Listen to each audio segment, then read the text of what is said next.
No.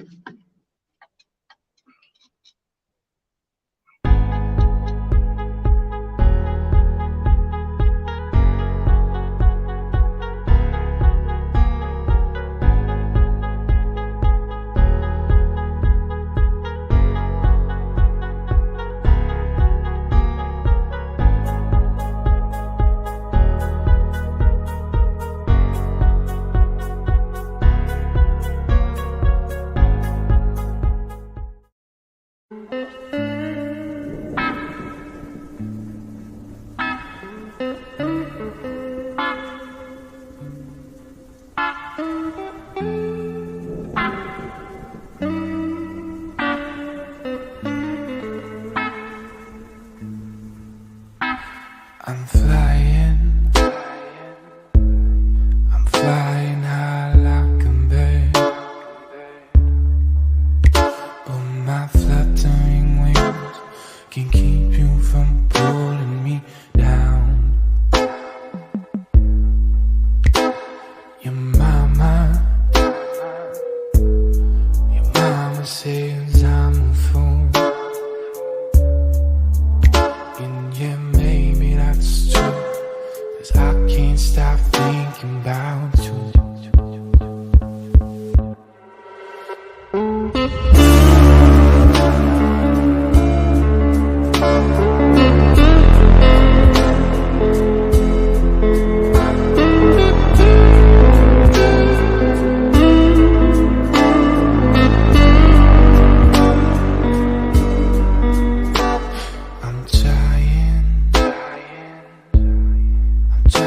To forget my words, 'cause when I'm around you, I tend to keep changing my mind. I promised myself not to slip back into old habit, 'cause heartbreak is savage and love is a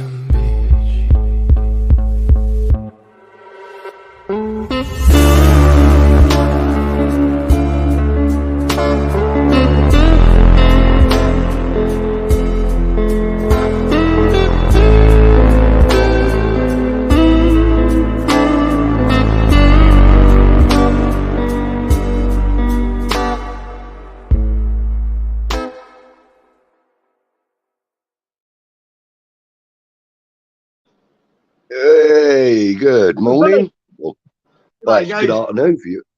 It's good afternoon, sir. Yeah, it is. Yeah. 3 o'clock in the afternoon. Mate, old school talk with Bert and Ernie. I was going to do a breakfast show thing, but then when you said you wanted to come on, I thought, yeah, let's do an old school talk job. 5 minutes notice, somewhere. I know. Got it all written down. I've got fuck all written down, me, mate. Tylen Paul's in the house. He says, oi, oi. Hello, Paul, mate. How are you? And we got Kim Kimini in the house. All right, Kimmy, thank you for joining us. I would imagine your good fellow is with us as well, Justin. Probably. Anyway, well, what are we talking about today then? Well, good question. You should put me on the spot. I just about got ready. Well, I don't know, mate. To be honest, to be honest, what do we talk about? Anything? Well, I don't know. Look, James Bong's in the house. All right, James, how are you, sir? Thank you for joining us. Kim's Kieran and Budgie, look. Lovely. It's nice to see people joining us at this time of the day. Although some people are in the States, I understand, and it's a different time of the day there. I mean, it's got to be around midnight there now, isn't it? Surely. Where? Yeah. In States. Midnight in the States, yeah.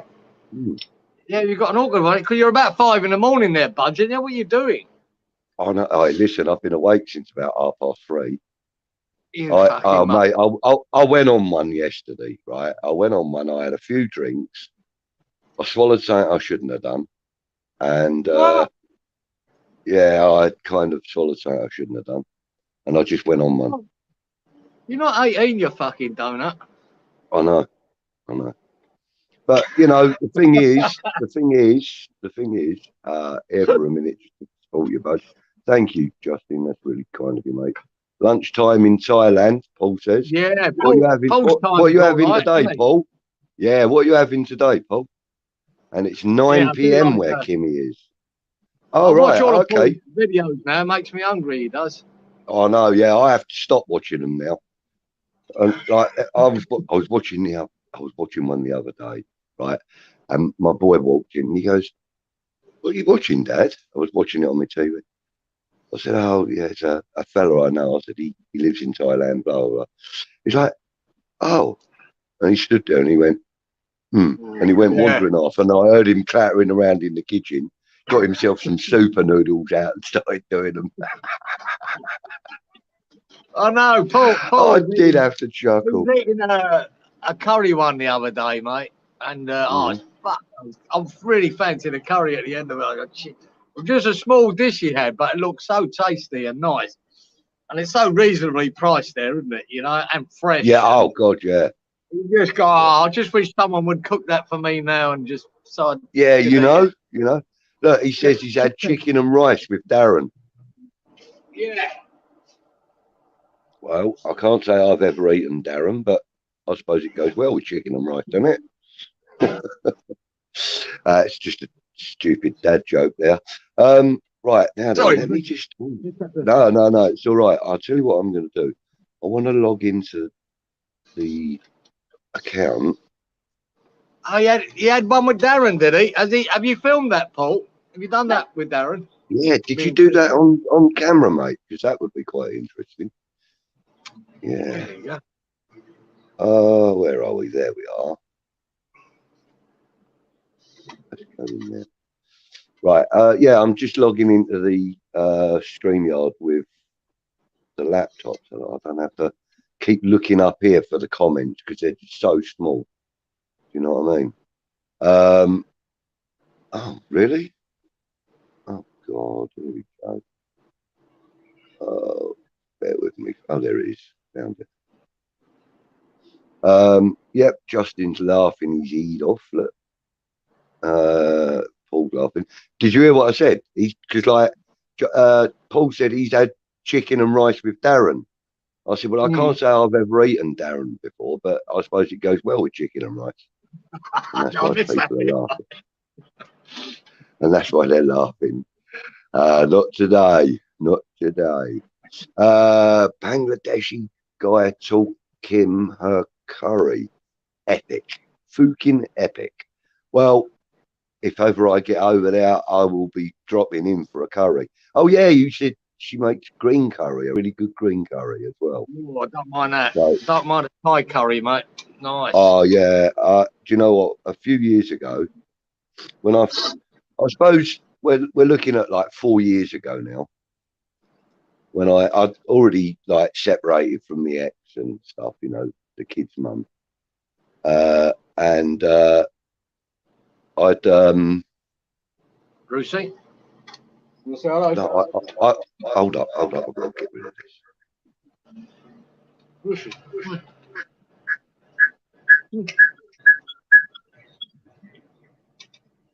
There we go. Right. Hello, Bruce. Yeah. Hello, Bruce. Bruce. Hello, Joe. What, mate? You good boy. Hey. Bruce. Come on, Johan. Can you do it?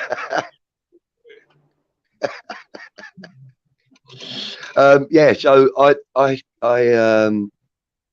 asked my mate's girlfriend's sister out to dinner once, right? And I took her to this really nice Thai restaurant over in Horsham. And I mean, the whole evening cost me about 140 quid. And we got back and she went, she said, do you want to come in for a coffee? And I was like, yeah, I'd love to. She was telling me how much she'd enjoyed the evening and the meal and that. And then I was drinking my coffee. She goes, oh, you're going to have to go in a minute. I said, oh, okay, yeah, no problem. She goes, yeah, it's just that my husband will be home in about half hour. Fucking beauty. Like, what? Oh, what? She goes, yeah, my husband will be home in about half hour. I was like, oh, you could have told me you were married when you agreed to go out to dinner with me. Do you know what I mean?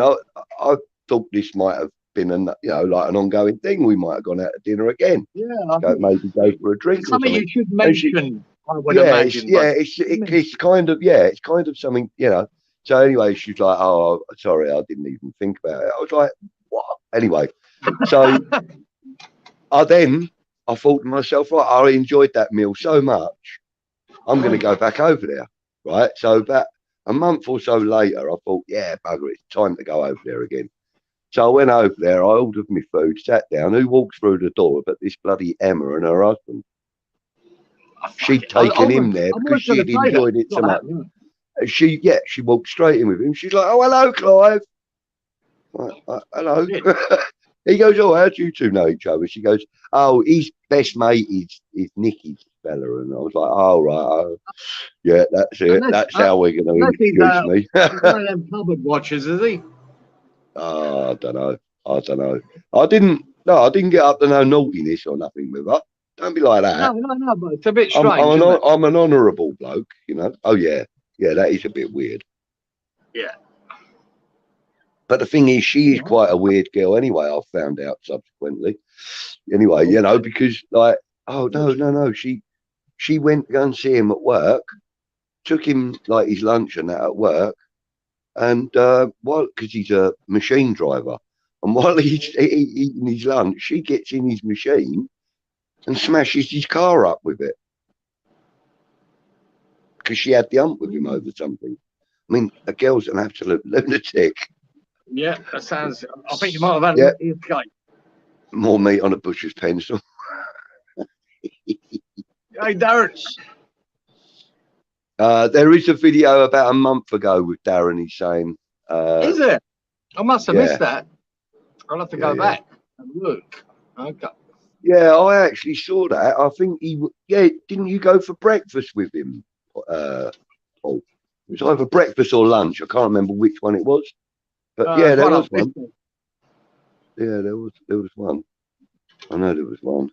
Anyway. Yeah. James says, reminiscing because I chose to play the Fall with a 6-piece band. First night nerves, everyone nightstand. I should be glad to be so inclined. What a waste. Oh, I don't mind. Lyrics, clearly. Yeah, they ring a bell, actually. Yeah.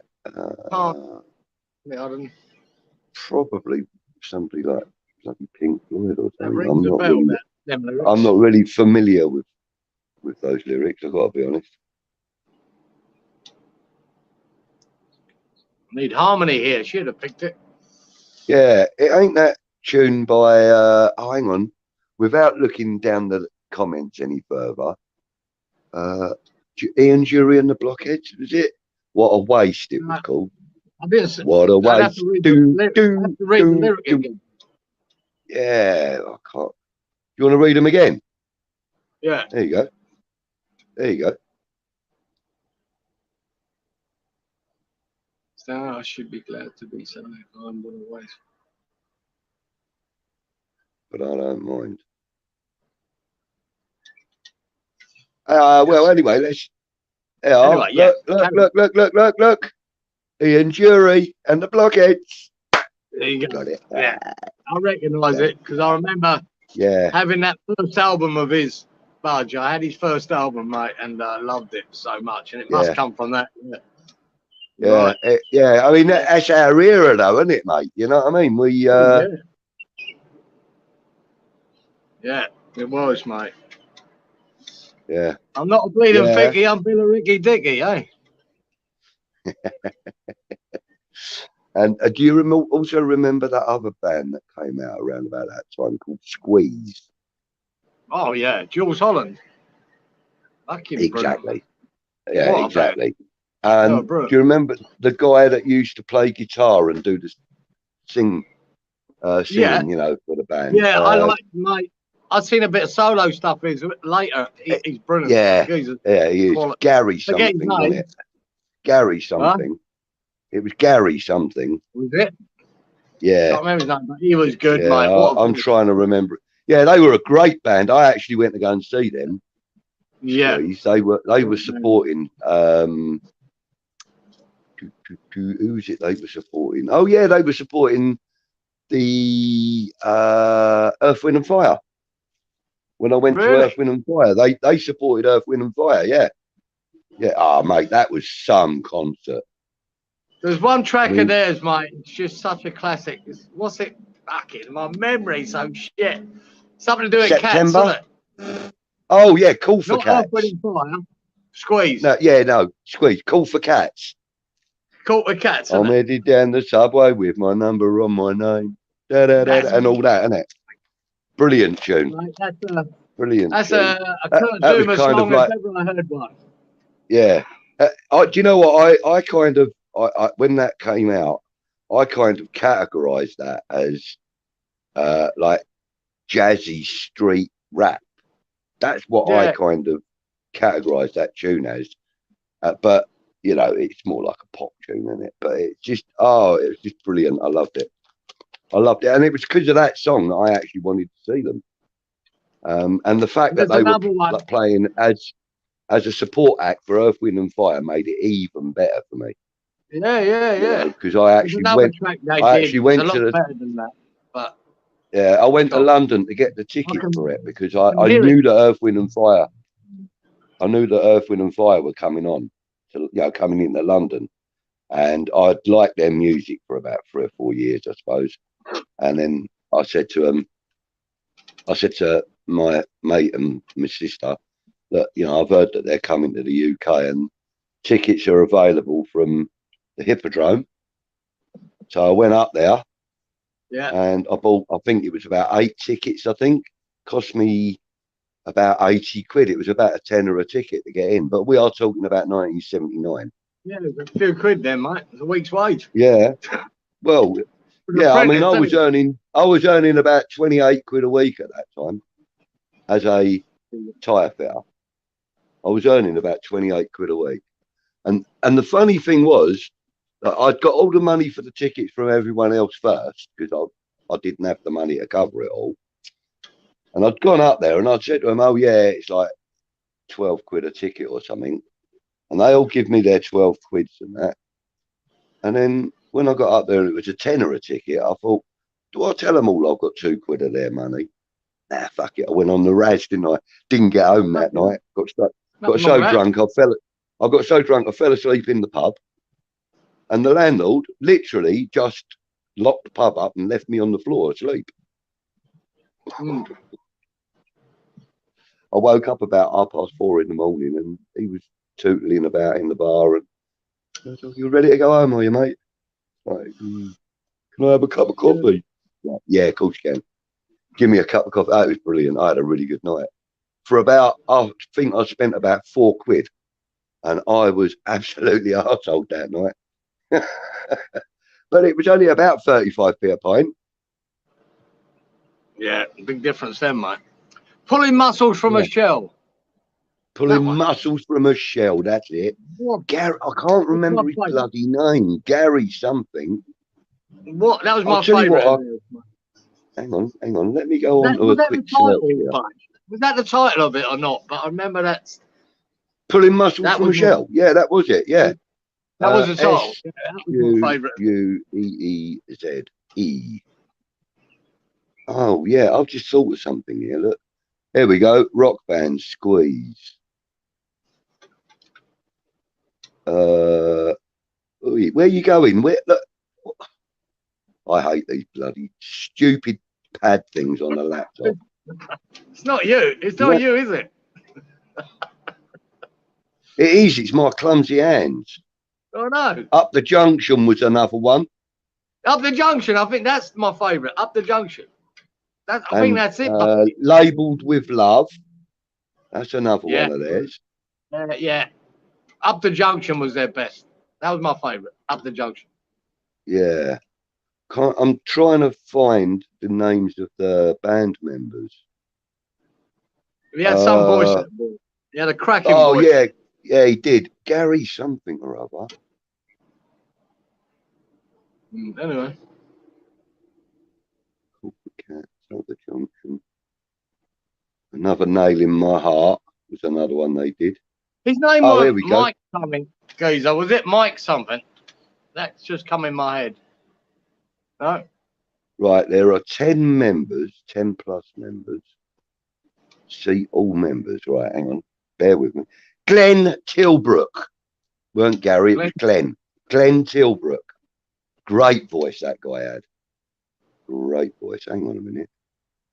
If I go in back into StreamYard and then I do, see, this is good. I like this. I like having the laptop here. Can you get a dance out of it?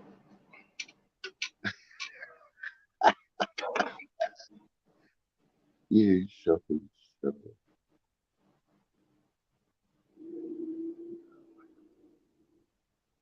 Right. So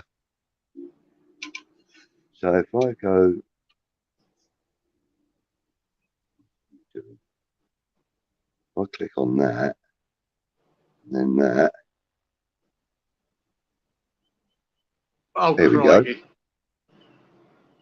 There we go. Can you see any of that? I can see it.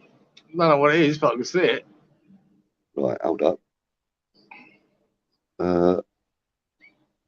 I think I should stop doing that.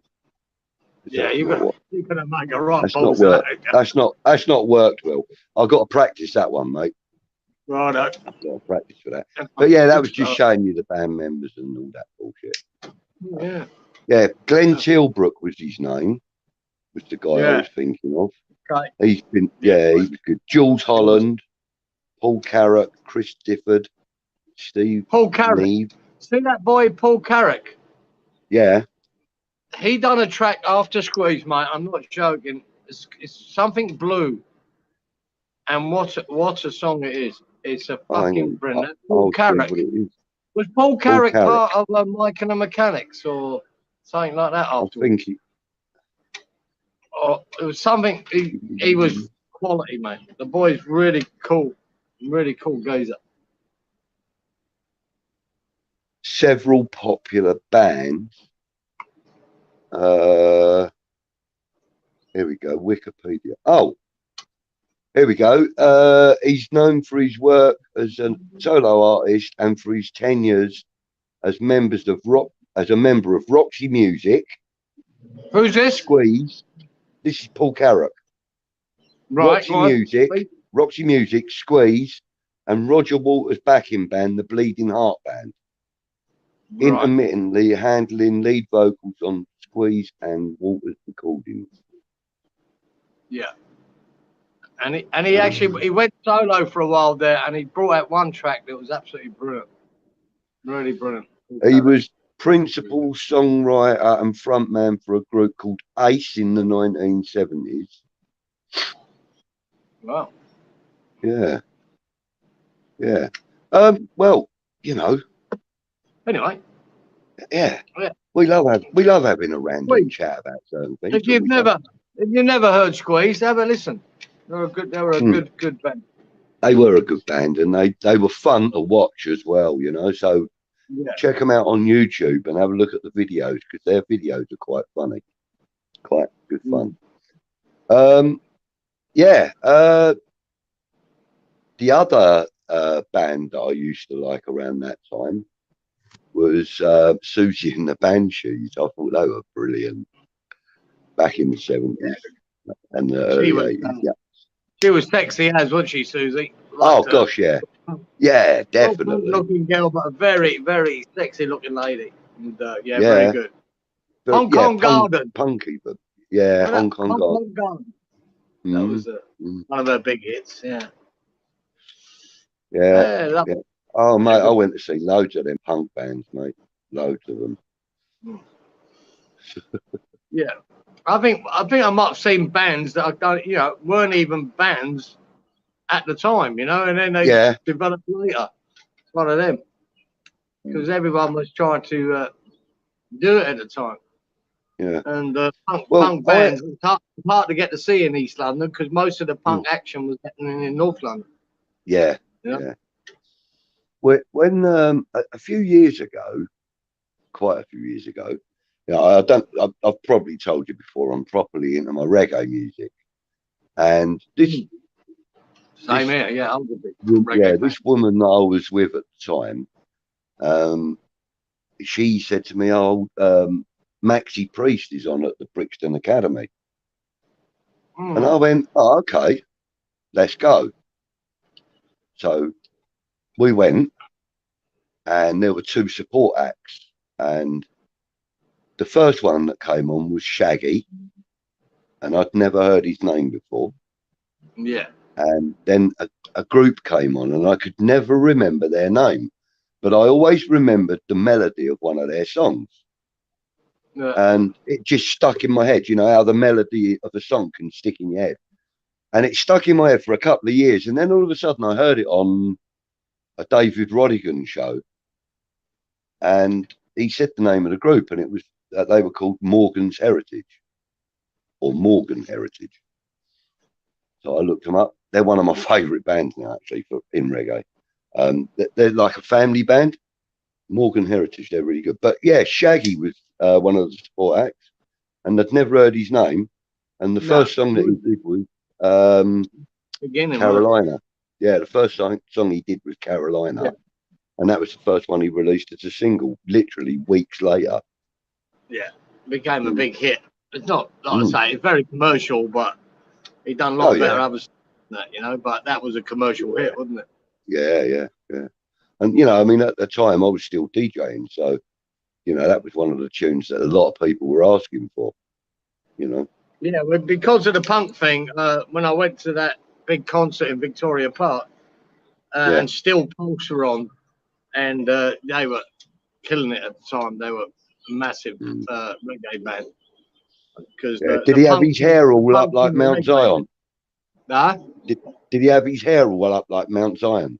Yeah, I think so. Yeah, he had the big locks dread coming down at the back, and mate, yeah, because he grew it all into one massive, great big lock, one dreadlock. Yeah.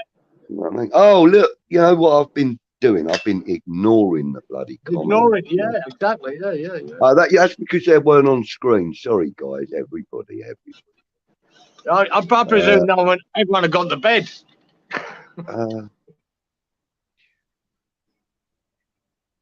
Right, I've got to find where we were. Here we go.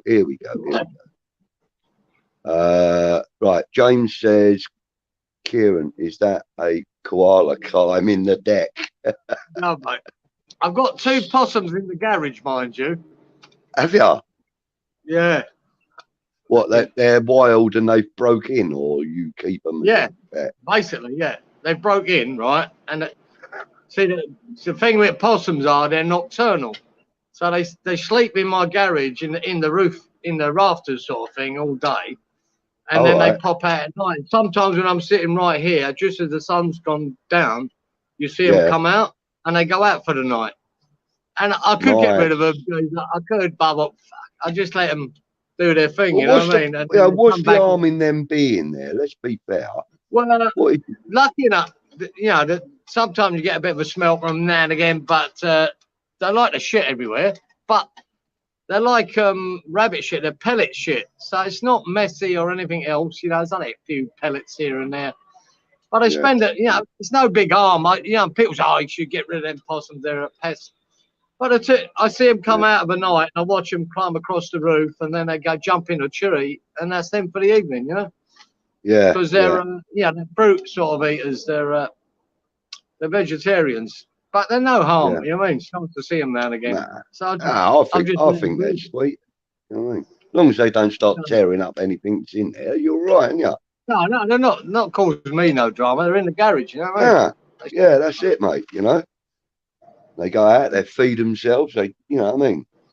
They don't have to, you don't have to rely on, they don't have to rely on you for anything, you know what I mean? All you're doing is just literally allowing them rent-free space in your loft of the garage. If I catch them, to say, just as the sun comes down, they come out, and then they come back about, 3 o'clock in the morning, you know, you can hear them coming across the bloody roof. That's the only thing. But I'll film them one day coming out. You know what I mean? Yeah, do that. I'd love to. I'd love to do that. Want to say good morning to Lee, who's in the house, and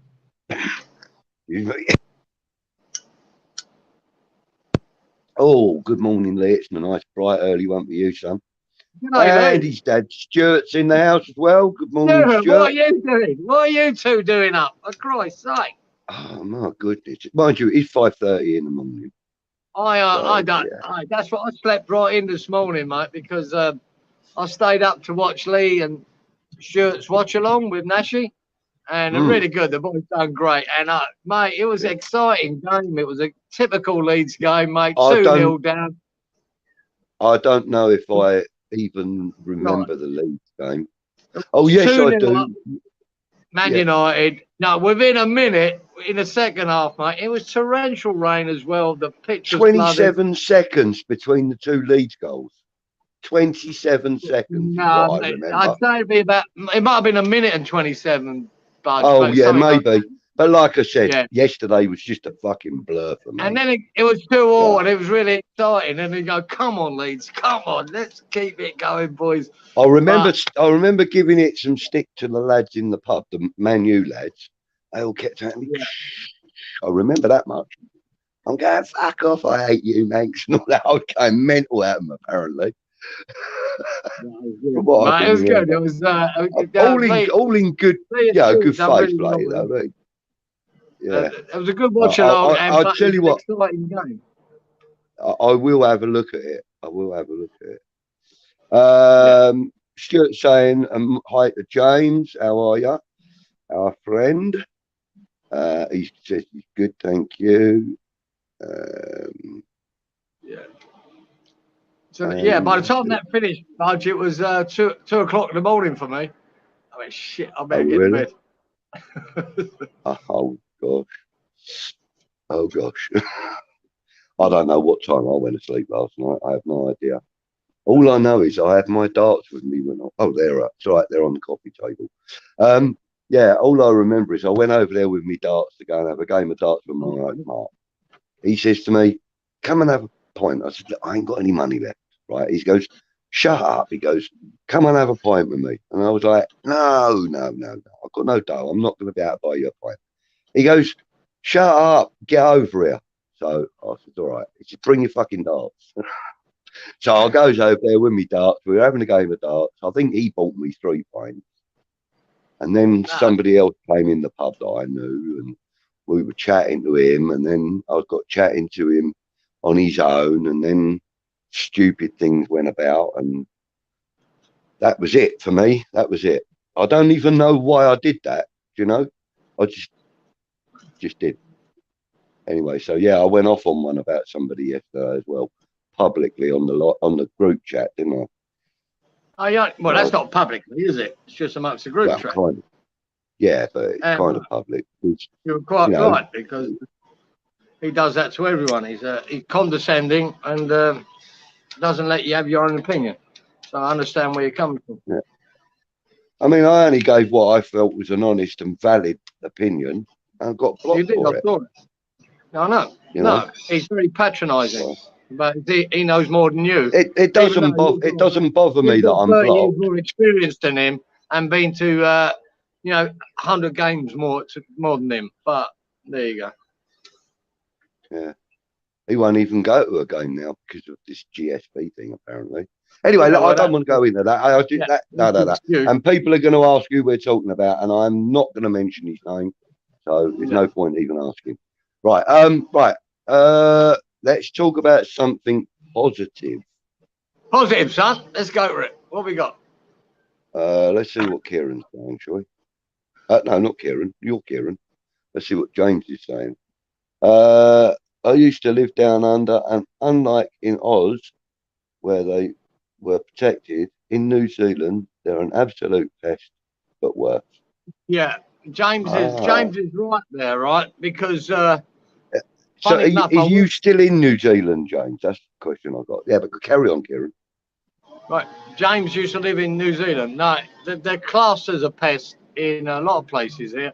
They are protected in Australia. In New Zealand, they're not. I worked with a guy here. He's a Kiwi boy, a multi. He's a Maori boy, and he used to kill them for a living in New Zealand. He used to kill possums and skin them and sell their pelt. because they're really soft fur, and that's what he used to do, because they're sort of if you let all these things too many numbers, you do get overrun by them, you know. Yeah. And they do. New Zealand, they kill them and skin them and take their pelts because they are a pest. So there's a larger number of them in New Zealand. Yeah, that I don't know. James would know. James Bond would know more than me, but I just know from the guy I work with. He said, yeah, they're a big issue in New Zealand, mate. So they're allowed to take them out to keep the numbers down. They're a bit like squirrels, you know, to England. You know what I mean? Yeah. But the thing is, but the thing is, you get absolutely crucified for killing a squirrel. Absolutely crucified for it. But people do regard them as pests, and some people think they're lovely. They are. And the thing is, the grey squirrel was only brought over here by somebody. I don't know who. Yeah, it came from America. Brought over here. Yeah, and they basically killed off all the red squirrels in the country, which is our indigenous squirrel. But I mean, there are a small number of them, and there are a few of them, I would say, in the local forest next to me. I live in Crawley, as you know, which is right by Gatwick Airport. But there's a section of the Ashdown Forest, which is the largest forest in Kent and Surrey and Sussex, goes through all three counties. It's broken up, obviously, by roads and stuff. But the Ashdown Forest, it's part of it trails off into Crawley, and you know, there's quite a few red squirrels still in Tilgate Park, but they have been reduced in number greatly by the grey squirrels. I mean, there's probably only half a dozen red squirrels left in Tilgate Park, I would think, maybe 10. You know, the grey one, but you're not allowed to do it. You're not allowed to kill them. No. There's also, like here, right? There's a really some years here. Kangaroos get out of control, right? They're regarded as a pest to the farmers, right, for their crops and everything. When they get into too great a numbers, and believe you me, I mean millions of them. There's no shortage of kangaroos in Australia, and so the government will pay shooters to go and shoot them and bring back their pelts and they tag them, and they get so much per pelt because you got to try and keep the numbers down at some stage, yeah. Yeah. But people don't want to hear that. I mean, it's not something that's advertised too much because they don't want to hear about their national symbol, which is a kangaroo and a koala, being shot. But it happens. Yeah. I mean, the thing is that, you know, like, you can't, in this country, as you well know, you can't just go out and shoot a deer if you want. You have to be on private ground to be able to do that. Yeah, do you know what I mean? It has to be private. Yeah, and you can't just go out into any old forest and shoot a deer. You know, it's like you do that, you get nicked. You know, you get crucified for it. But even if you've got a licensed gun, you know, you can't take it into a public place. And I suppose that's probably the same everywhere. But you know, like, you know, in places like the States and Australia, I suppose it'd be the same. You know, you can go out into the woods or into the bush or the outback or whatever you want to call it, and you can go out and you can go and hunt a deer if you want, if you've got a licensed weapon. You know, whereas here you can't. You have to be on private ground. You can't do it in a national forest. The thing is here, right, especially in Australia, with the amount of numbers we've got in certain animal protection, right, and farm protection is two different things, right? It can be people think they're doing the right thing, say, by protecting bats. Bats are protected here. But if you shoot it, I've seen a colony of bats move past the little town I was working, was staying in. I was staying in a pub there when I was working out west. Moving from one town to another, and I'm not joking you, Budge, because they're all protected now, these bats, and they've been protected for the right reasons, but their numbers are phenomenal now. The whole sky, as I was sitting on the balcony looking out, was black, right? And this is middle of the afternoon. They moved, and there must have been millions, and I mean millions, moving at once. And they ended up at the next town down the road, and every tree had a bat hanging in it, and thousands and thousands and thousands. Which means if they go past the crop, because most of them are here are fruit bats, right? If they will devastate that farmer's crop in a couple of hours. They'll be gone. And it's massive acreage of, they will eat everything. There's millions of them. So some of the best intentions don't work out that well, you know? Yeah, yeah. I mean, if that was to happen here, all the government would do is say, "Oh, we'll put a net over your crops." Then that's what the government here would say. They say, "No, we're not killing no more. We're not killing no bats now. You put a net over your crop. That'll protect them." That bloody won't. No, I mean? It won't. It won't, mate. It won't. It's simple as that. Yeah. It's devastating. So yeah, Stuart is saying, he says, "I love reggae, James. There was a promising young talented singer called Finley Quayle, I think it was. I'm not sure actually. You may be right, but he was very good, and he says he loved listening to him. Yeah, he was very good. Darren's in house. Morning, Darren.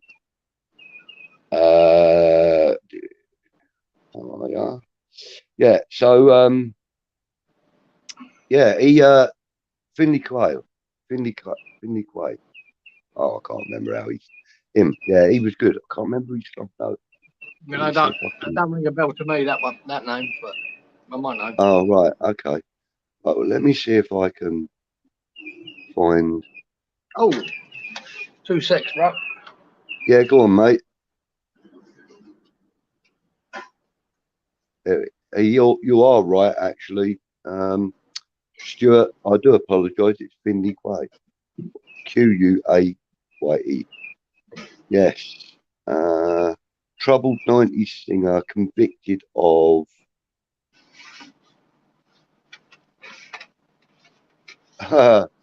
right, yeah, so he was convicted of throwing a road sign through a bus door during a row about the fair.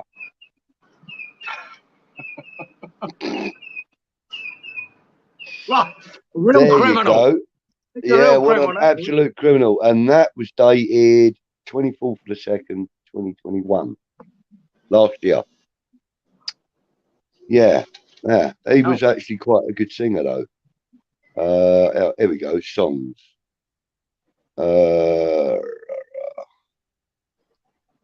Mavericks, right? Much more. Love, Vanguard, 28th February Road.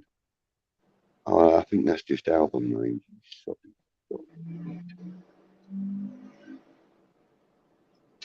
Spiritualized. Even After All, that's the song I remember of his. I wonder if I'll be able to play that over. No, I better not. Your Love Gets Sweeter is another one that he did. Yeah, he was good. Right, so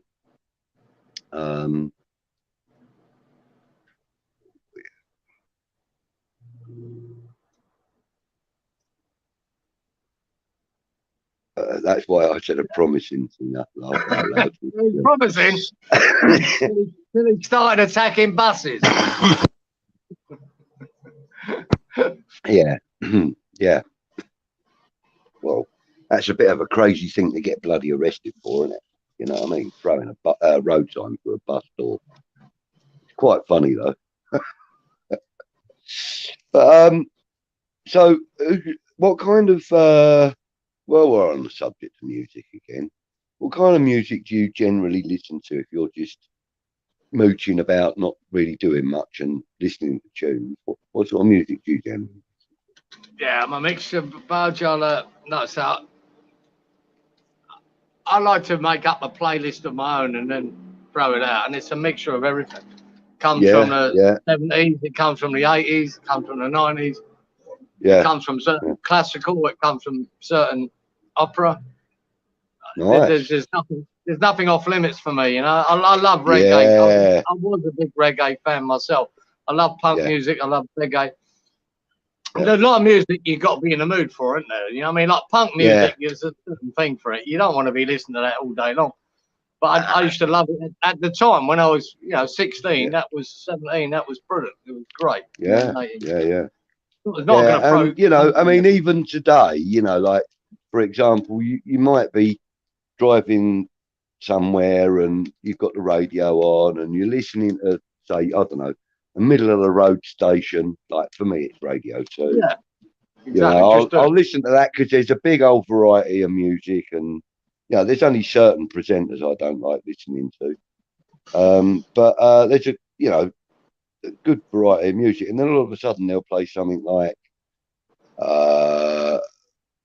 I don't know, they'll play something like London's Burning or something for the Clash or something, and you go, yeah, and then you think to yourself, actually, I could do with listening to a few more tunes like that, and then they'll go and stick on like Will Young or something, and you think, nah, out comes a CD, out comes the CD, throw the CD in the machine. You're right.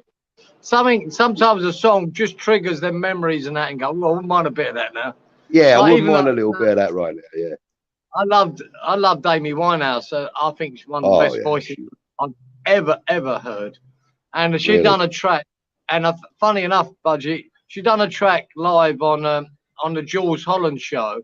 Yeah, I remember it. With oh God, with what's his name, Paul Weller.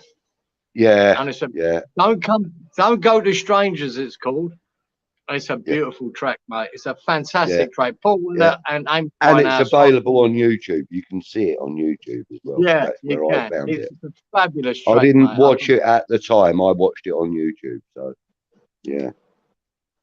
So I think, well, for me,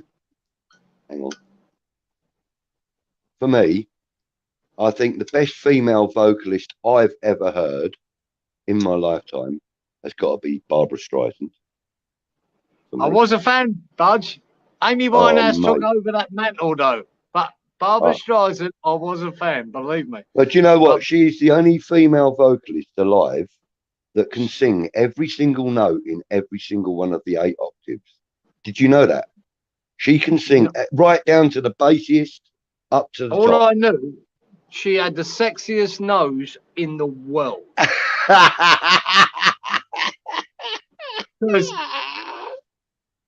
But Budgie, my mates used to ask, right, if you had what woman in what celebrity, who would you pick? And I used to pick Barbara Streisand. They go, fuck, man, look at her nose. And I loved her nose. I thought he was sexy as fuck. Oh, right, okay. So I always think she had sexy mine was always Jane Seymour. Yeah. Oh, no. Nice pick. Nice pick. I started with Raquel Welch. Absolutely beautiful. Oh, no. Jane Seymour. Absolutely gorgeous.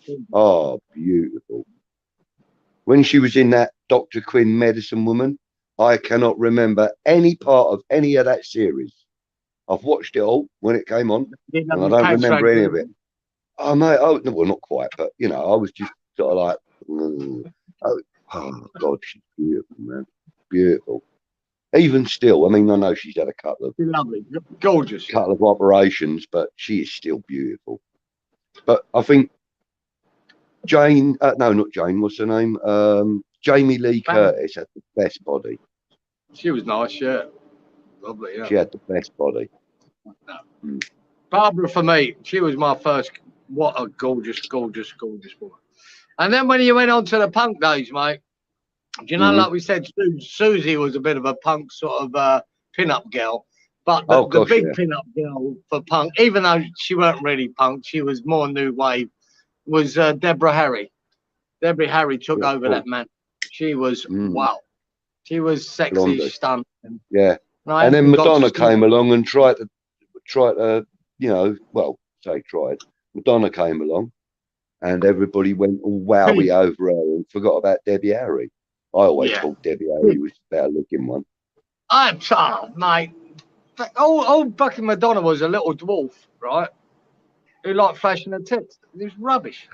Do you know what? Actually, when I used to be a DJ, yeah, of course I remember Debbie Harry.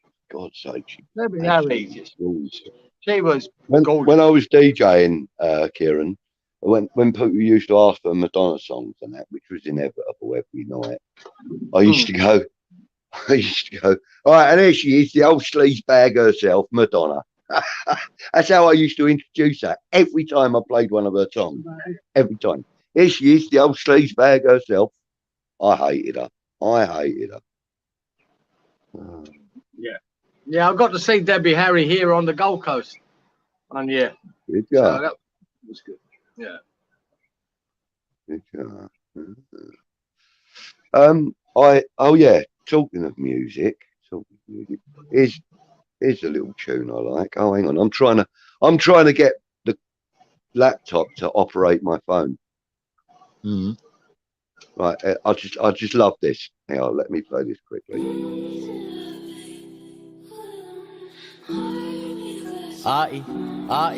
Zen.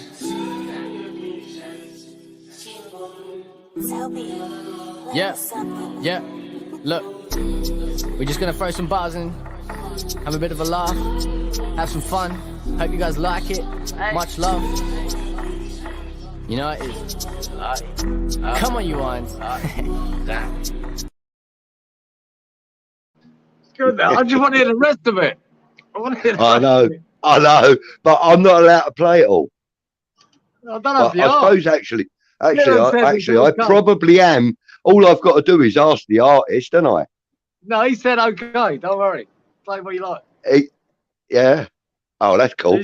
Right. Well, I'll use some more of his stuff then in a few more of my little videos and that. But yeah. So, ladies and gentlemen, in case you hadn't already realised, Artisan, that person that provided the music for that little video, is Kieran Jr. Kieran's son.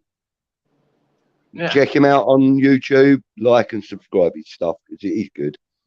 And he is a very, very talented young man. Anyway, he probably plays loads of music around the house, doesn't he? Yeah. He's on the guitar earlier on, dancing around.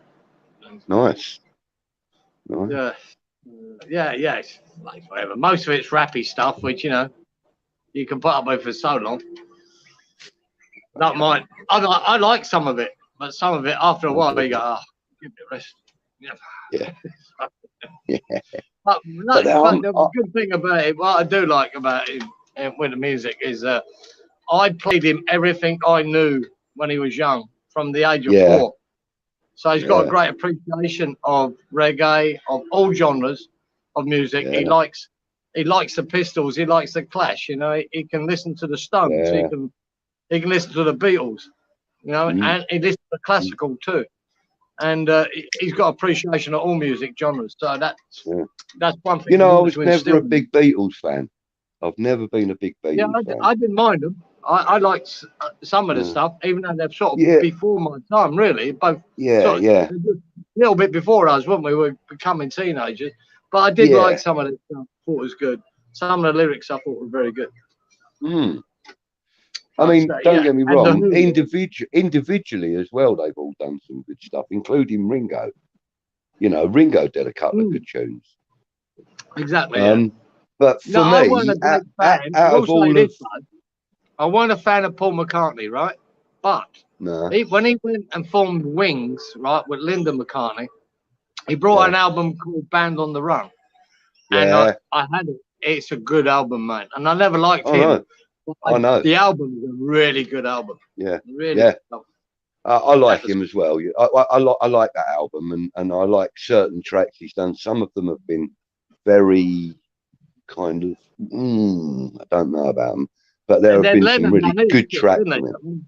Lennon, but out of all of them though, and don't get me wrong, Imagine means a heck of a lot to me. That was the song that we said goodbye to my dad with, when we at his funeral.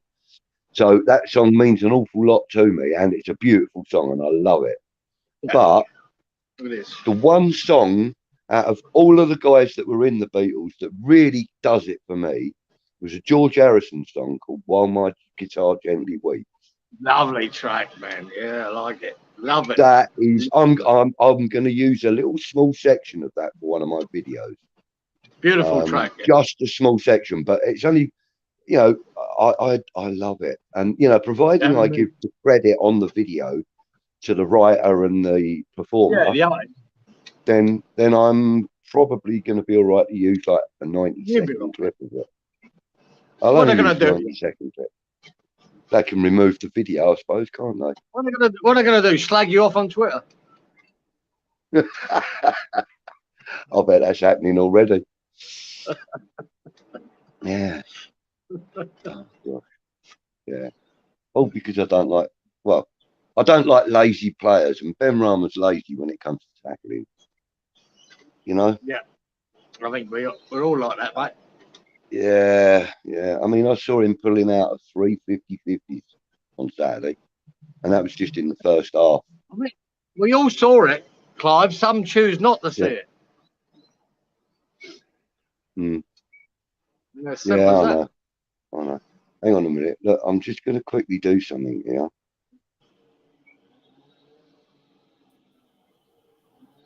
Right, I'm just going to use that camera. Oh, sorry. That look good.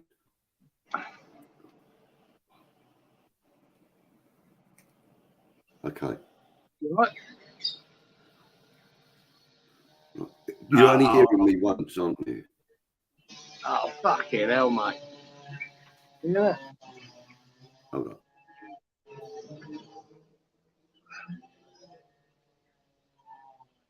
Someone's cranked up a whippersnapper around in the back of me. Petrol one. Can hear it. Can you?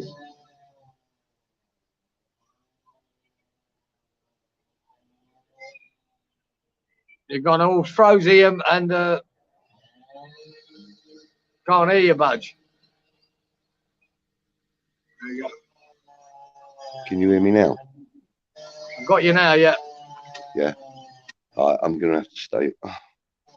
You know what I've been trying to... Oh, mate, I've got 2 devices going, and I keep forgetting that I'm actually operating off of this one. I was trying to switch it over to the laptop because I just wanted to check on something on the group.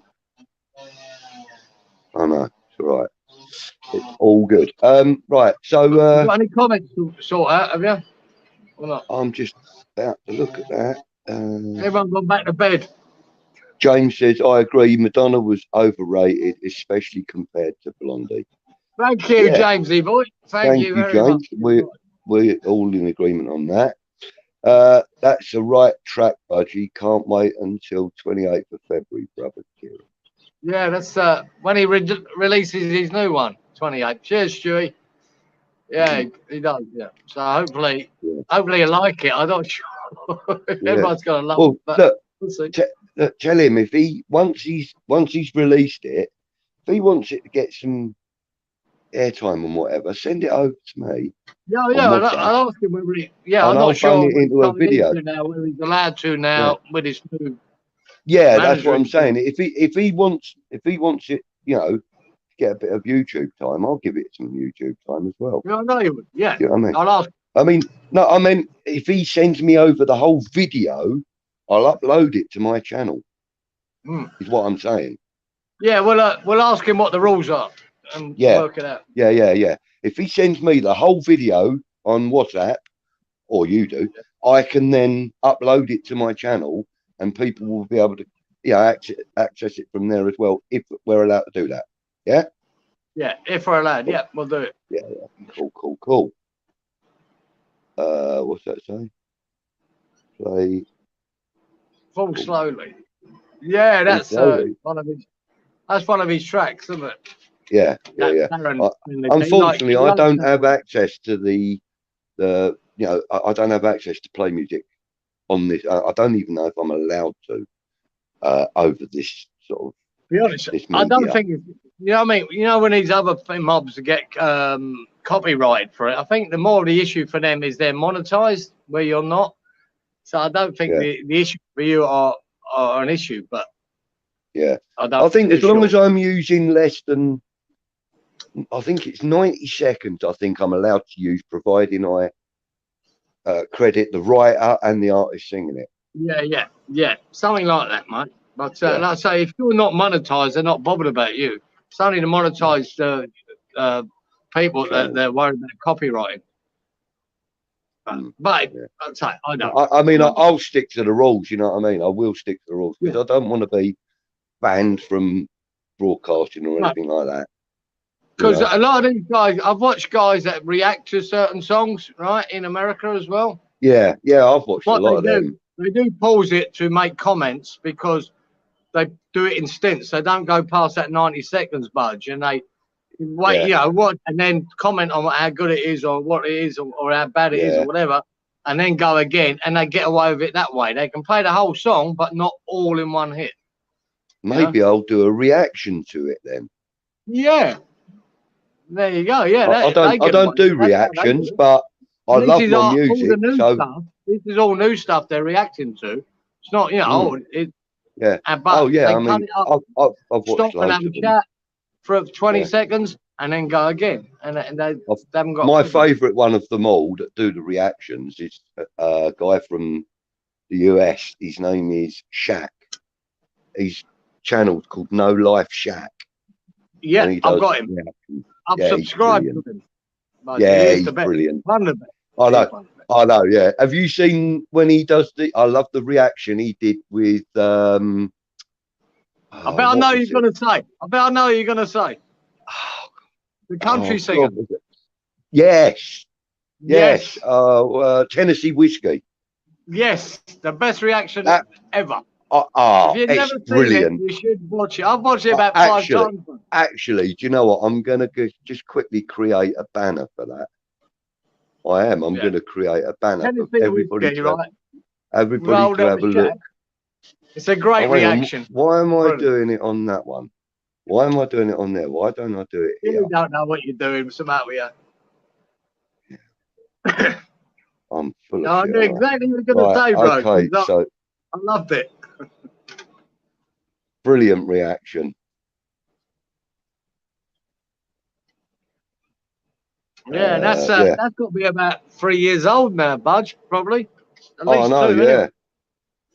But it was great for the first year. I was watching I was watching the reaction videos.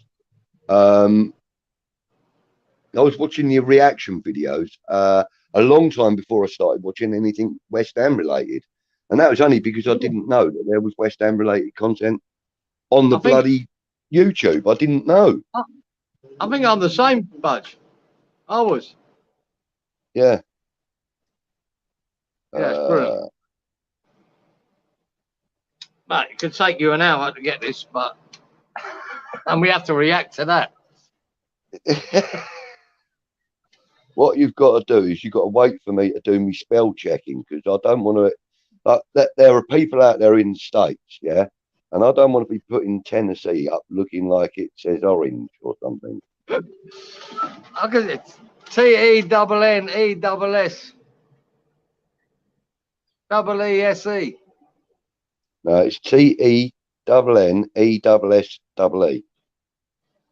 Yeah. Whiskey. Yeah, which has got a bloody H in it. Oh.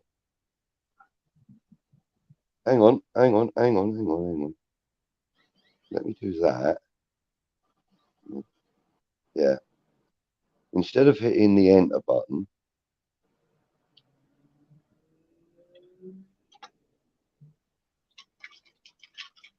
there we go.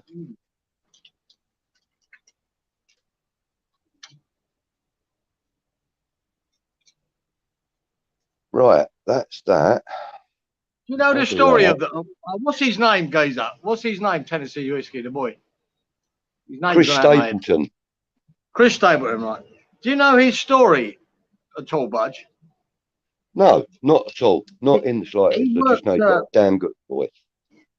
Amazing voice, right? He worked for a music company, right? And used to write songs for them. Apart from doing his own sort of little gigs, you know, locally with a little band. But he used to write songs for this music company, right? And he wrote over 1,000 for them and used to get paid for them. And then they decide their artists who they might, you know, one might make it. But Tennessee Whiskey is not his song. That was his one that made him massive, right? And it's actually not one he wrote. And he wrote over 1,000 songs. That's quite surprising. That is crazy. That is crazy. Yeah. That is mad. Oh, He actually done a duet with it, didn't he? With Justin Timberlake that was good. live. I enjoyed Yeah, that. I enjoyed that. Yeah, that was good. Yeah. Tell you who is amazing as well, though. Mary J. Blige. She Lovely. is so good and beautiful also, but she is just so good at what she does. Her voice is incredibly silky. Yeah. There's Yeah, a lot of mate. matter, mate. There's a lot of matter. Yeah. I'll tell you, there's a band I quite like. I don't like all of their stuff. There are certain tunes of theirs I like. And one of the tunes is called You Got Lucky. And they're called Blackberry Smoke. Well, They're no. like from southern states of America, I think. They're kind of like countrified in some respects, but they're also like folk music as well. But they're really good. Yeah, yeah. They're very, very good. And they do this live session on YouTube. They do these live sessions. And there's one particular song called You Got Lucky. And there's a girl on, a guest in, a woman in this studio or in the room with them. And she's playing the violin. And it's just such a good tune. Really is such a good tune. Yeah, I've got a band like that I've been following for a few years in America. That not they're not mainstream, but I think they are big in certain quarters there. And the name of them is Lake Street Dive. Lake Street Dive. Yeah, and my God, wow, the girl, the voice of the girl is unbelievable. She's fabulous, and I do a lot of live stuff, right? A lot of quartet, and the guys on the double bass as well, and they're amazing. And they do certain covers, but change it completely, the cover. And I think some of their covers are better than the originals. They're so good at it. Really? Very, very good. They actually, I'd say they're not mainstream, but I do remember they were halftime Super Bowl one year, Budge. So there must be no in the circles. So what's the name of the group again? Lake Street Dive. Lake Street Dive. Her voice, honestly, she's probably the best voice I'd heard since Amy Winehouse. The voice is amazing. Hypotheticals, I Want You Back, Rich Girl, Good Kisser, Mistakes, Lola, Take On Me, Better Than, You Go Down Smooth, Don't Let Me Down, Bohemian Rhapsody. Yeah, they do a lot to say. When you start at the beginning there, what was it? I'll have a little. That Rich Girl was a really good one, Budge. You know that? Remember that song, Rich Girl? Was that? Who was that? Doobie Brothers or? Oh yeah, yeah. She's gone too far. Well, they do a cracking version of that. Really, really do. Okay. Right. Well, I've just subscribed to them on YouTube anyway, so I'll have a little look at that later. I'm not allowed to, obviously. No, you have a listen on your own, mate, in your own time, and see what you think. Yeah, I will. There'll be one little video on there, mate. They actually didn't do it live in a studio, and she done it in one take, and it's just them camera on her singing it, and it's absolutely amazing. Absolutely amazing. The voices. So, if you see that one written up there, it actually says in the title, done in one take. What's her name on there, Budge? I forgot her name. Hold on. Let me see. Right, just says Lake Street Dive, doesn't it? Oh, forget her name. Jeez. What's her voice? I'll tell you what I could do though. I could do a Google search. You'll be impressed. You'll be impressed by her voice, mate. I'll tell you. Something else. Right, okay. Let me have a little look at Lake Street Dive. There we go. Top song members. There we go. Okie dokie. Who are the members? Where are they?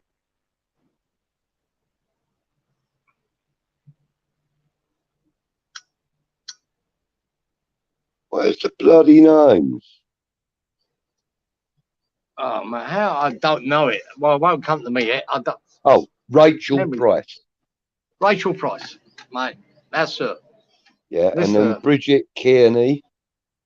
Yeah. She does the acoustic bass, electric bass, piano, Yeah. and vocals. Yeah, Rachel Price does lead vocals, The plays geezer on the ukulele and trumpet. guitar. Want to hear the geezer on the trumpet in this little quartet? Unbelievable. Unbelievable on the trumpet. They only actually list 3 members. And the other one is Mike Calabrese. He plays drums, organ, and vocals. So that trumpet may be a guest. No, everything I've seen, he's been there. It's been them 4, unless he's left. In recent times, he might have left. I don't know. Oh, hold on. Mike McDuck. Who's that? Oh, that'd be Calabrese, wouldn't it? McDuck. Yeah, no, it doesn't. Oh, hold on there. But anyway, yeah. Have a listen, Budge, and see what you think. You might like them. Ah, hang on. I've just found a new member. Mike McDuck Olsen, whoever he might be, or Aki Burmis. So let's have a look, see who Mike McDuck is. He's known for his work on The Late Show with David Letterman, The Ellen DeGeneres Show, and The Late Show with Stephen Colbert.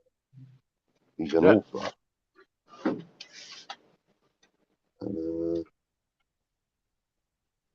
Mike McDuck. Oh, he's done albums and stuff as well. What does he play though? Let me see if I can find what he plays. Oh, guitar. He's on guitar there. Picture of him. Let's have a look at this Aki Burmis. The geezer on the trumpet, though, I've seen him play the drums with her as well. So whether that's him, there we go. Yeah, it's got to be him. It's got to be Aki Burmis. Right. He's a Brooklyn native, raised in a musical household full of jazz and politics. Fueled by his former activist mum and dad, he began singing in church, moved it to school for a while, and then I'd lose the text. Because there is a jazzy sort of folk, jazzy element. He's a keyboard and vocalist as well. Yeah, I think he might be one of them two. I don't know which one it is, because they don't mention the trumpet. But yeah, all their vocals, Budge, all their vocals are brilliant. Right, all 4 of them. She stands out, obviously, but the other 3, their harmonies are really superb, really good. Yeah. Anyway. Nice. Right, move on. I will. I'll have a look at them, and then I'll see what's going in. Yeah. Right.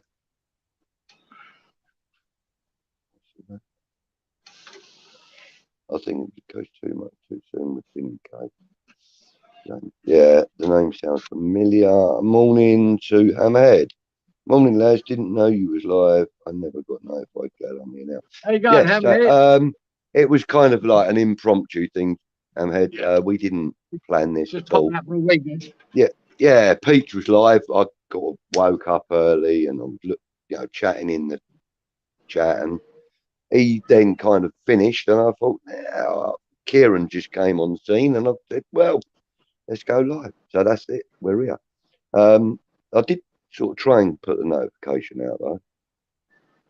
Maybe I should have put it in the Discord for you, because you're in the Discord, I do believe. Disabled Team says, hi, how are you, our friend Hamid? And he says, hope you're both keeping well. Yes, I'm very well, and as you can see, Kieran's well. And also, the Disabled Team are well as well, just in case it was like Stuart and Lee you were asking us. There you go. We've been talking about all sorts, and on the screen it says underneath us about the reaction video It's one of the best reaction videos you will ever watch. Promise you. I promise you.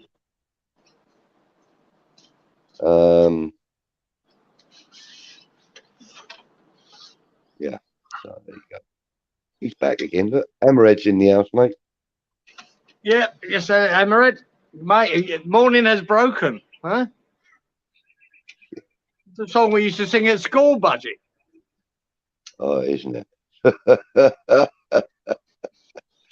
Morning has broken. Oh, we used to sing that. Morning. Yeah, we used to. I used to sing. Me and my mate, we used to sing. My heart is broken. Yeah, we always used to mess about. Do they still have assembly at schools? Don't know, man. Don't know if they sing it anymore. Yeah, but do they still have assemblies? You know, like we used to have one most mornings. You know. Yeah, we did. Yeah. Every kid in the school in the hall, and the head teacher would stand up and give you a bollocking about something. Yeah, I don't do it here in Australia, but I don't know about UK anymore. I have no idea anymore. And, you know, I've got grandkids and everything, and I don't even know. No. I'm ashamed of myself, mate. I'm ashamed. Yeah, forgot to ask a question. Fuck me, the birds are going off here. I don't know if you can hear them. Oh, I can hear them, mate. They're going bonkers.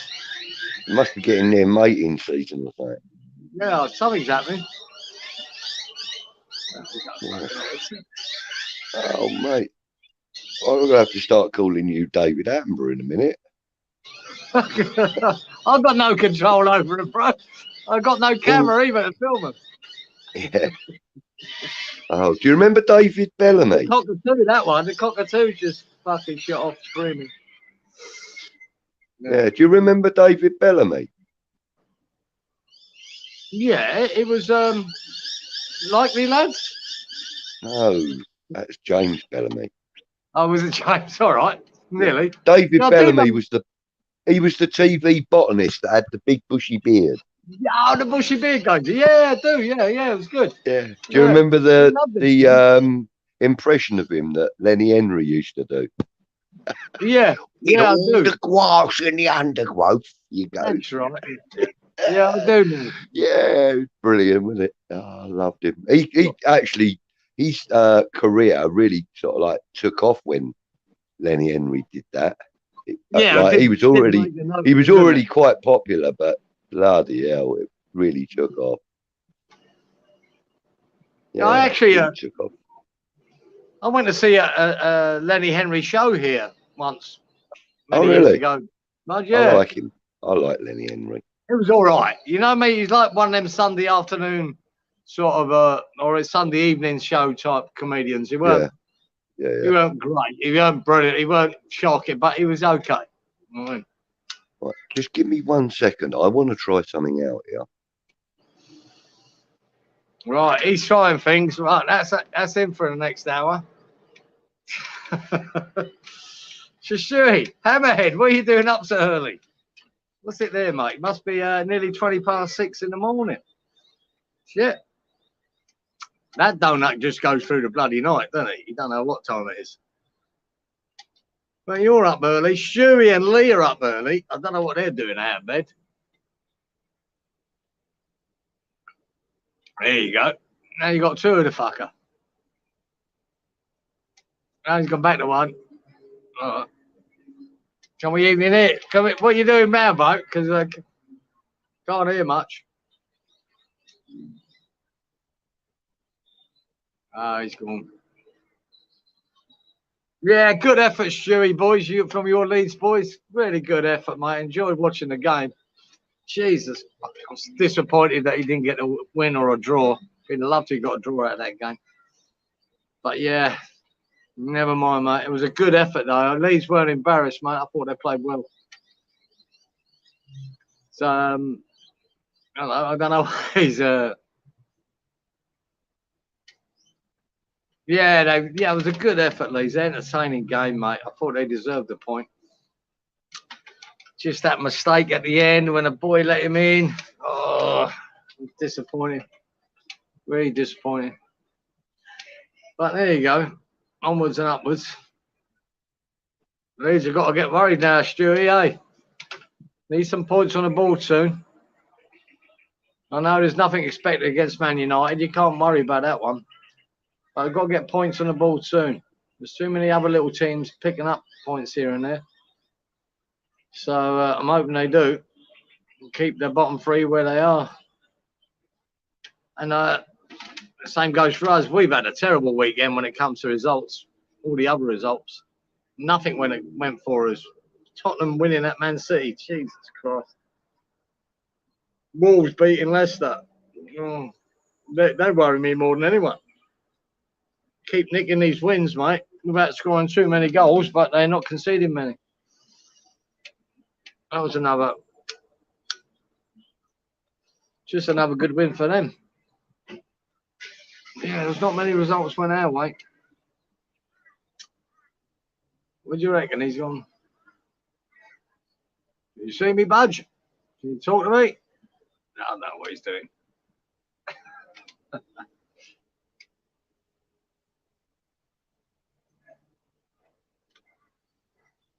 Jeez, and I got to see that bloody Phil Foden thing earlier on.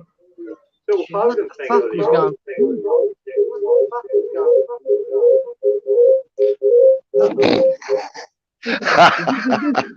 Is it the disco thing? Oh, I have no idea. Can you hear me now? I can hear you now, yeah. Oh, good. Wait. I'm trying to connect to this fucking laptop. It's a pain in the ass. The microphone won't work. It's getting on my tits. You're braver than me. I can't. If I push anything, it all goes wonky.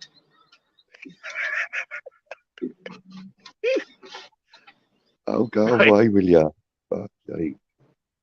Foxy team. There we go. It's gone. Right. Okay. Right. Well, I won't play around with that again while I'm live. I'll wait until I'm in a studio or something. Messing around. Yeah. So, well. It's hot here. What time does the sun come up there now, Budge? At this time of year. What? Sorry? What time does your sun come up at this time of year? Not yet. It's 6:21 and it's not up yet. Not up yet. Oh, no, I'll let you know if we're still live when it comes up. Pretty dark out there still. Oh, it's all sat the wife having a go again.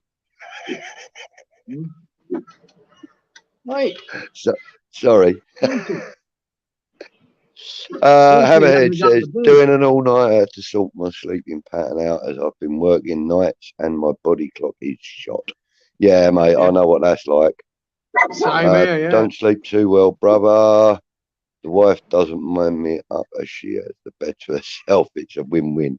I know, mate. It's a win-win for me because I don't have anybody sharing my bed. So, yeah, mate, it's a win-win for me. I hope we put in the same performance against Liverpool, but it's unlikely we will get a result, brother Kieran. Sorry, I didn't put that on the screen. My apologies.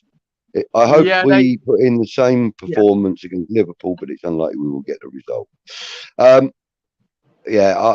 really felt bad for you guys yesterday because that final goal, that was just heartbreaking for me. Yeah, it was a shot. From what I can remember of it, all I remember really is shouting at the Man U fans. That was a good performance, and that's what Leeds got to take out of that. They performed well, mate. They really never gave up. They battled. And it was a good game, and they nearly had them. Nearly could have got a point out of that, but it just couldn't hold on to the end. They put a lot of work into that game on a real difficult conditions, the gusty winds and the rain. Was it that bad? I don't really remember it. It was 4 inches of water on that pitch. The ball was being held up, and honestly, it was a tough game to play. A game I would have loved to play in, mind you, with that water on the pitch and everything else. But, it was tough conditions, and I think they performed well, mate. Being 2-0 down and just dragging it back and taking it to them. I thought they were good. Do you know what I've just realised? There's me trying to get my microphone to work when I was plugged into the laptop. There's a little button down here that says unmute. That's a Unmute. clue. There's a little clue. Yeah, there's a clue. Right, bear with me. You got to forget. Dude, Malcolm and Wise next. Bring me sunshine all the while. You know, he's still funny. He's still a mess. So he ain't got a fucking clue what he's doing. Hey, Brucey, you want to?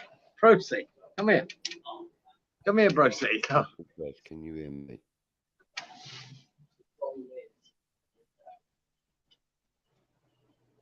Can you hear me now? Yeah, but low. You. Is it? Yeah, I can hear you, but it's not as loud as it was. Oh, right. Okay. Let me see if I can find the microphone. That's all right, though. It's not. I can still hear you, but. Right. Okay. Let me see if I can find the microphone.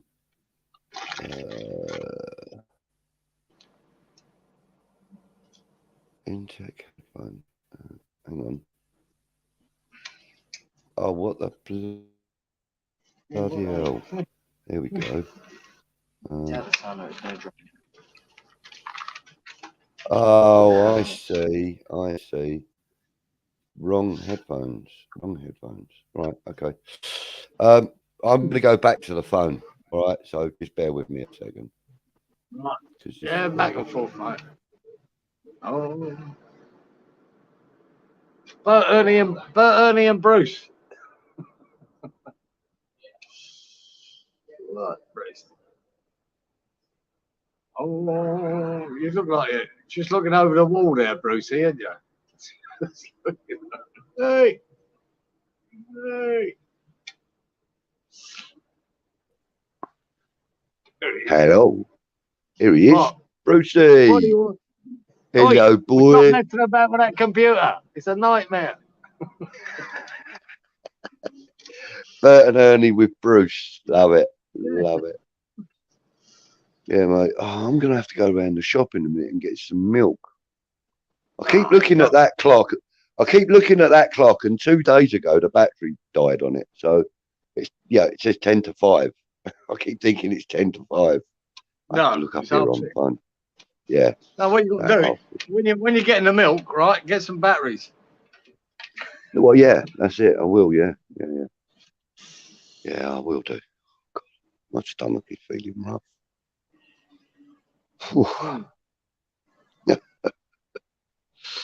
Anyway, put that down now. Okay, right, good. Well, actually, what I'm going to do, there's no more comments. Oh, yes, there is. One's just come in.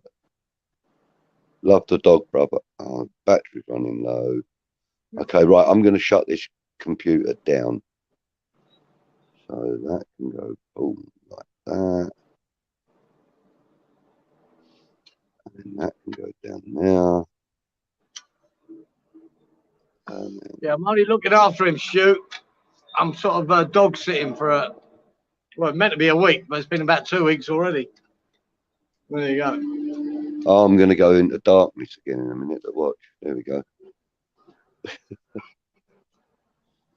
Well, it's not darkness, but, you know.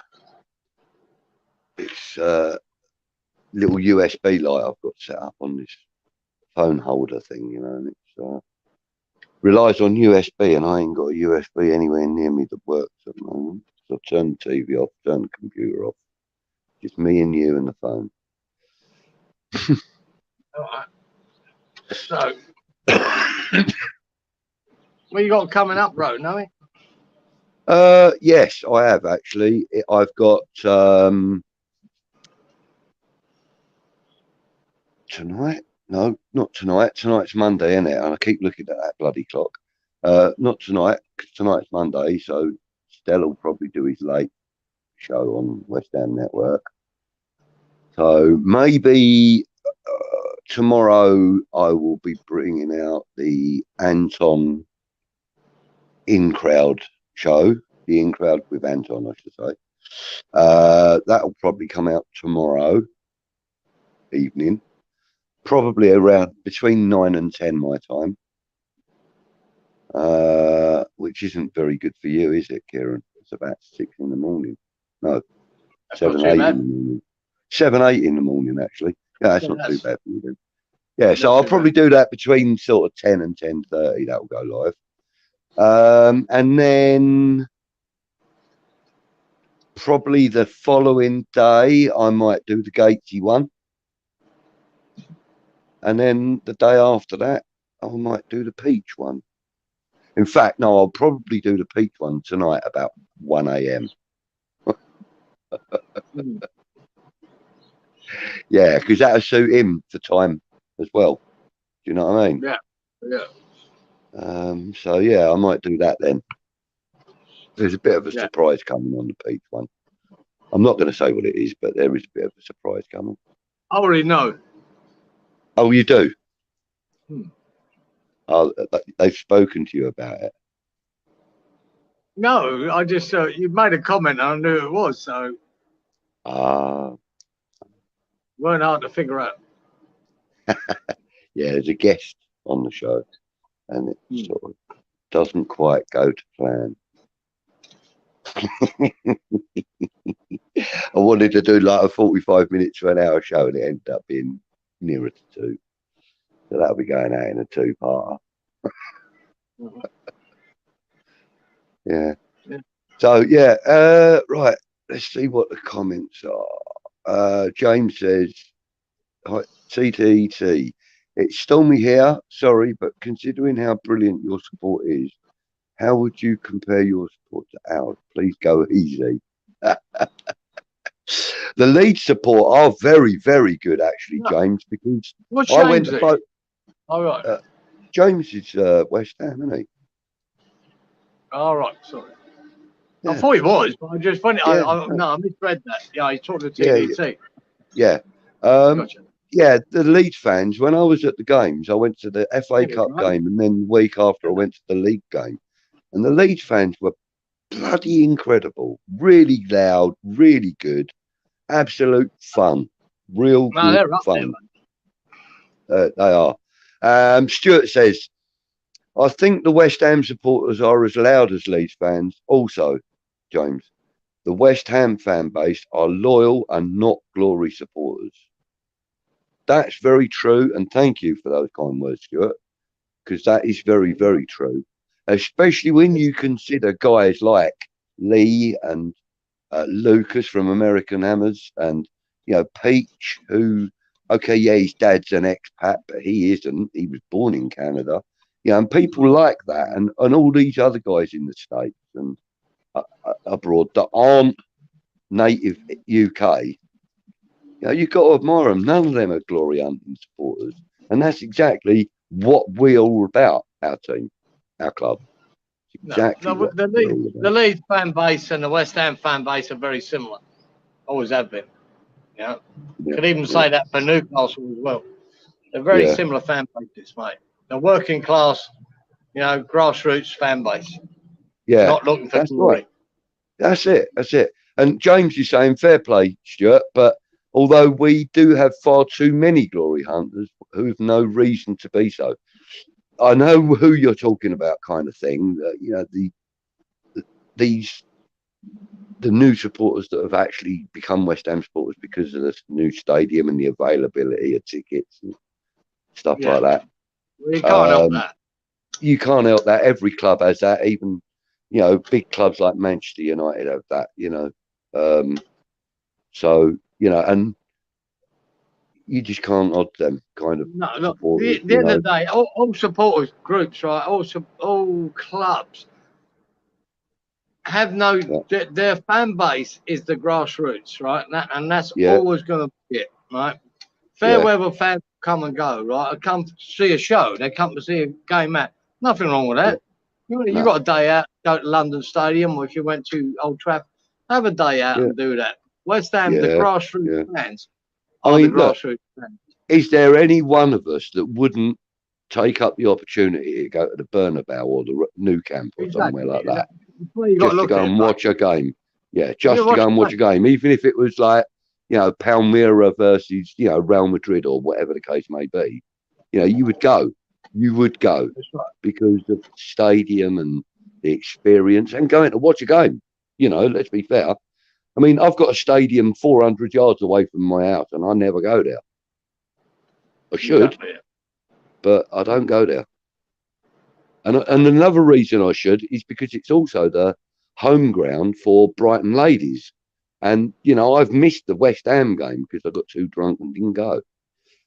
So, yeah. So, you know, I really should start going to that stadium, you know, just to watch some games. Crawley Town ain't a great team, but they're in the second division still, you know. Yeah, should I tell you, one of my visits to Spain, guys, I went to the Nou Camp. Right. As a tourist, not as, you know, a game day. Yeah, and this is, God, it's got me, you know, before I came to Australia, so this is about 40 years ago. But wow, what a stadium. What, you know, when you get to look around their trophy room, a trophy room's nearly as big as Upton Park. You go, Do you know what? Me and a mate of mine, we had to go to Munich to drop off a car. He had it on a trailer and on the back of his Transit, and we went to Munich to go and drop his car off. What it was a BMW M1, right? It was their attempt at a supercar back in the 80s or 90s, and it was a mid-engined car, BMW, and it was rare as rocking all shit. Anyway, so this guy had bought it in Germany from an English guy. So we were given the task of delivering it to Munich. So we did, and when we dropped the car off, I said to him, come on, let's go and have a look at the Olympic Stadium. You know, let's go and have a look at Bayern Stadium. He's like, yeah, okay. So we went and parked up about, I don't know, about a 5-minute walk away because we couldn't actually get to the stadium car park. It was closed. So we parked up about a 5-minute walk away, and we walked to the stadium, and I said to him, come on, Dave, let's have a little walk round. And he went, yeah, all right then. It took us 45 minutes to walk around the stadium. Right. 45 minutes. It's huge. But, I mean, we weren't walking at pace. You know, we were looking at stuff and, you know, we were reading signs and things like that. But it took us 45 minutes to walk around the stadium. Yeah. Because it's such an amazing bit of architecture. You know, it's beautiful. Got some beautiful angles on it. I love it. I love it. Probably my favourite stadium in the world, if I'm honest. Yeah, from the outside, anyway. You know? From the outside, yeah. There's a difference there. When you're in certain stadiums, when they've got an Olympic track around there, it's not for me. I don't like it. Well, it's like the LS, isn't it? You know, the LS. Like the smaller, even though it's now been hidden, it's still there, isn't it? You know what I mean? It's still there, too the much gap space. is still there. The distance between that and the fans is still there. I've never liked that. You know what I mean? I've been to lots of stadiums in Australia that are Olympic type stadiums, and it's not the same. You know, with this new law that's coming back in, I say new law that's coming back in, this rethink on an old law that, you know, there's no standing in the stadium. Now that they're kind of rethinking the standing,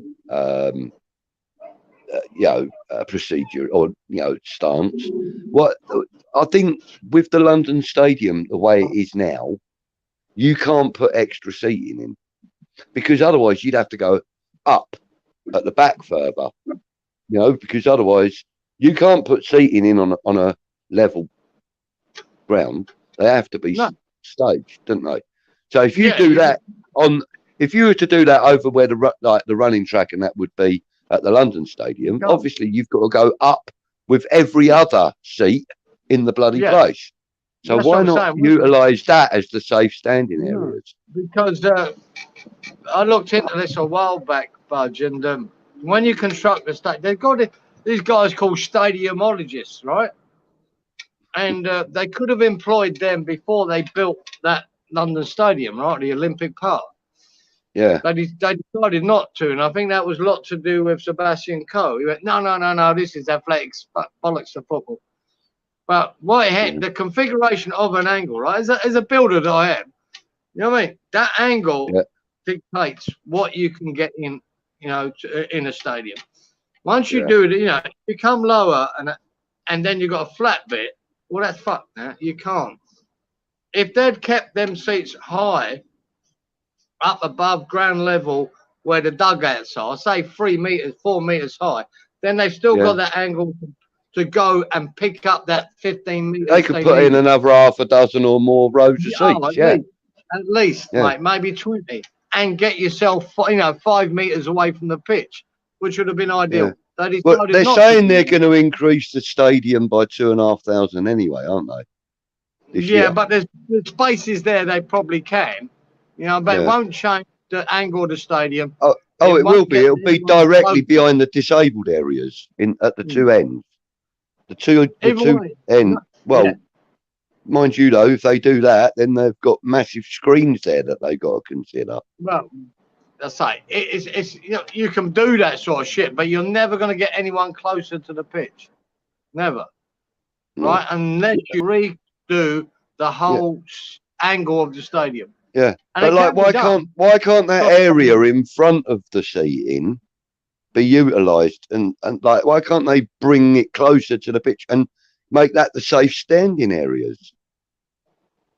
Because you'll be standing in front of people sitting. It can't be done. The height, it's all about the height, isn't it? It's all about the height. Yeah, and, you'd have to dig down and just have your heads above a parapet, wouldn't you? You got to be 6 foot or taller to be able to watch the game. I'll tell you what, see where that area is, mate. When you've got, I've worked in a lot of construction and I've worked on bridges and water, dealing with water. Where West Ham is now is surrounded by canals. You start digging down from where they are, you'll hit water. As simple as that. There's a water level that's there. And that below that pitch might only be 2 meters, 3 meters, you're hitting water. And it ain't going to stop. You can't stop it. It's just a ridiculous thing to think, you know what I mean? Going down, because look at the Olympic Aqua Park. All around it. The water level is only a couple of meters below where they are. Yeah. So you start digging down, mate, can't be done. It's too wet. It's too waterish. It'll be fucking waterlogged. Yeah. So you can't. The whole stadium should have been up, like to say that the front seats there should have been 3 or 4 meters above ground level, right? Then if they, once the Olympics is finished, all they had to do then was extend them seats all the way down 5 meters away from the pitch, and then you had a football ground. But they didn't do that. They brought them right down to ground level where the dugouts are, and that's 20 meters. That is, I think, from them dugouts, it's 20 meters to the pitch. Budge, sure, it's 20 meters. I see a program about it saying 20 meters away that's from the 60 pitch. feet. That's 60 feet. 60 feet away from the start of the pitch. Is that how big that area is? 60 That's feet. what I was told in this documentary. That's what they actually put a graphic up saying, I think it was 20 or 21 meters from the dugout to the sideline. Now, if you had been just 3 or 4 meters, even 5, I think everyone would have loved it. It would have been great. You know, and you've got to remember, even the work they've done at the two ends, they squared them off. They haven't brought anyone close to the pitch. The roundy bit, they brought, 20 seats closer, but it's still squared off from them corners. Hasn't brought anything really closer apart from about 20 seats. You know, it's not. It looks better. Look. James says we need Japanese engineers and Dutch plumbers. Yes. Oh, and no local workers. No, mate. They all have to be West Ham season ticket holders if they're going to work on the London Stadium. I take Japanese or German engineers, mate, to sort it out, because it can be done, and it has been done in a part of that documentary. How it was done in a stadium in Europe, they actually changed it, but they had to change the whole angle of the seats in the whole stadium. So, raise them and then bring them down closer to the pitch. It costs a lot of money, a fucking shed load of money. Who's going to spend it? No one. You know what I mean? No one. and yeah, for what? A better football experience. That's for the fans. They're not bothered as long as people are coming, so they're not going to spend. Yeah, you're right. You're right. You're 100% right. Yeah. Right, listen, Kieran, I'm going to have to shoot off in a minute because my belly is rumbling. I don't even know the last time I ate. Go and get your milk. I've got to get my milk. Don't forget that. Oh, the sun's coming up. So, there you how go. long ago was it we spoke about that? 40 minutes? No, less than that, wasn't it? 15 minutes ago. 7:15. Yeah, it was about 15, 20 minutes ago, yeah.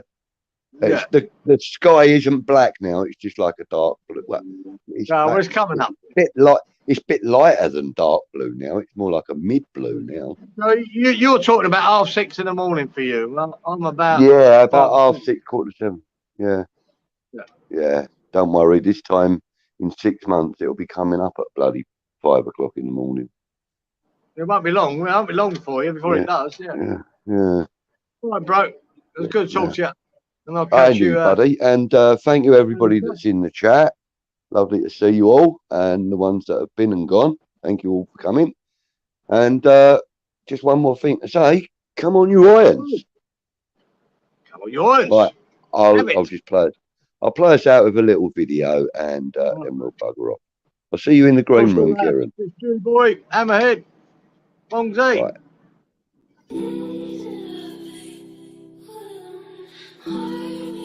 Artie, Zen.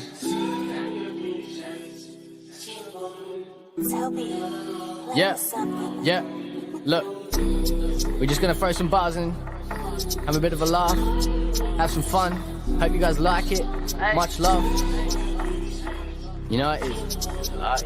Come on, you irons.